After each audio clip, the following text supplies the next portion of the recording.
If there was doubt about the number of hostages, there was no doubt about the hostage takers. Everyone knew they were Chechens. They were telling us that they were fed up with the war in Chechnya. One of the terrorists said that a Russian plane flown from our airfield had killed his entire family. Now he wanted to kill and didn't care that it was women and children. This is so disturbing, what we have seen in Beslan. And we covered this when I was at CNN, and God forbid it comes here. Buck Sexton, he is our national security editor for The Blaze and co-host of The Real News. He's also a former member of the NYPD Intelligence Division. Dr. Ann Speckhard, she is the author of Talking to Terrorists and adjunct professor of psychiatry at Georgetown University Medical School. And Leon Aaron, he is the director of Russian Studies at the American Enterprise Institute and author of Roads to the Temple, Truth, Memory, Ideas, and Ideals in the Making of the Russian Revolution.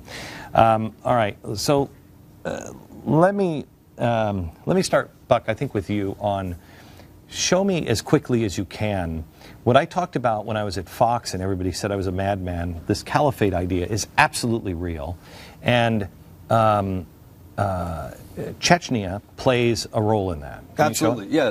If we can put it up on the screen here. This, Glenn, isn't a theory that I've come up with. This isn't something that the intelligence community thinks could be the case. Zawahiri himself, who of course is still alive and still running Al-Qaeda, he wrote Nights Under the Banner of the Prophet. He laid out a whole strategy. Can we put that up there? A whole strategy for what Al-Qaeda was trying to do in the region. He discussed exactly okay, he doesn't have your, we don't have it. Don't have it. I will verbalize it. It's coming. Hang on. I tell you what, it's coming, so let's come back. Let's come back to that because it's really important, and I want you to show the map. And they just told me in my ear that it is coming.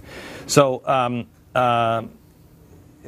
Leon, can you help me how the Saudi Arabia and Russia and Al-Qaeda and how all of this works and relates to if we don't pay attention, what comes our way? Well, I mean, the connection is very obvious. It started in '95 when a man by the name of Ibn Khattab, not his given name, it's the name assumed to fight, became a war leader in Chechnya. He was a Saudi, and he became, in effect, the liaison between the Chechen fundamentalist militants and Al-Qaeda. In '97, he arranged the meeting of the representatives of Chechens and other North Caucasian fundamentalists with Osama bin Laden. The story of Ibn Khattab doesn't end there, however.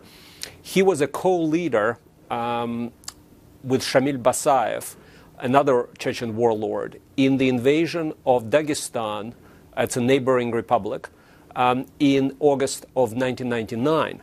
At that time, the brother of Shamil Basayev, Chevrani, said it's not about territory, it's not about oil, it's not about Chechnya, it's about jihad. The goal proclaimed, the openly proclaimed goal, was to establish the Islamic Republic of North Caucasus.